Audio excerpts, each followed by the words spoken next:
Hello student, स्वागत है आपका श्रेष्ठम एकेडमी के इस यूट्यूब चैनल पर।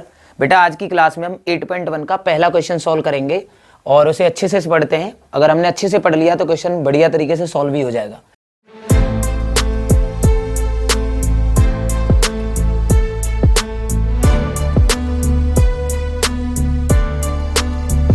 क्वेश्चन में कहा गया है बेटा, in triangle ABC right angle at B, यानी बी पे आपको राइट एंगल रखना है। गिवन है आपको ए बी की वैल्यू बता दी गई है, बीसी की भी दे दी गई है और ये टी रेशियोज आपसे कुछ पूछे जा रहे हैं।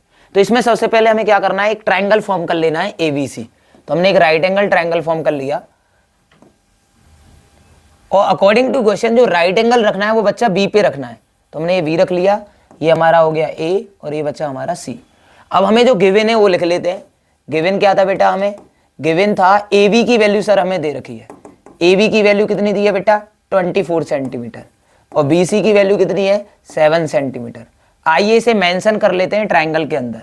तो AB की वैल्यू 24 है तो ये 24 सेंटीमीटर हो गया और BC की वैल्यू 7 सेंटीमीटर है। अब आप जानते हैं किसी भी राइट एंगल की थर्ड साइड अगर आपको निकालनी है तो इसके लिए आपको क्या करना पड़ेगा बेटा, आपको यूज करनी पड़ेगी पाइथागोरस थ्योरम। तो हम लिखेंगे यूजिंग पाइथागोरस थ्योरम।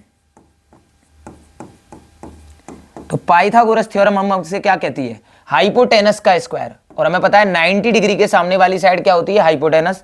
तो हम जब हाइपोटेनस का स्क्वायर कर रहे होंगे तो हमें किसका स्क्वायर करना पड़ेगा, AC का स्क्वायर करना पड़ेगा। किसका स्क्वायर करना पड़ेगा, AC का। तो हम लिख लेते हैं यूजिंग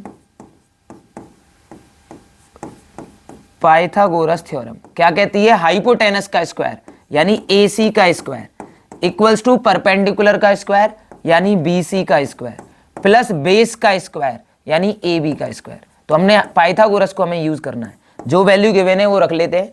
AC फिलहाल में हमें नहीं दिया गया है, BC हमें बताया गया था कितना था, 7।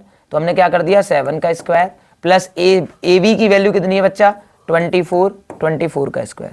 जब आप AC स्क्वायर इक्वल्स टू लिखेंगे 49 प्लस ये हो जाएगा 576। तो यहां से जो AC स्क्वायर की वैल्यू आ गई बेटा, AC स्क्वायर इक्वल्स टू आ जाएगा आपका 625। अब आपको AC निकालना है तो ये स्क्वायर रूट में बन जाएगा बच्चा 625 और ये आप अच्छी तरीके से जानते हैं 625 का स्क्वायर रूट कितना होता है, 25। तो इस तरीके से हमने हाइपोटेनस पहले फाइंड कर लेना है।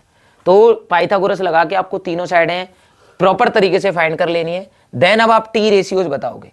तो हमें बताना है साइन ए। क्या बताना है, साइन ए। तो बेटा ये जो साइन रेशियो होता है ये किसी भी राइट एंगल ट्रायंगल की परपेंडिकुलर और हाइपोटेनस का रेशियो होता है।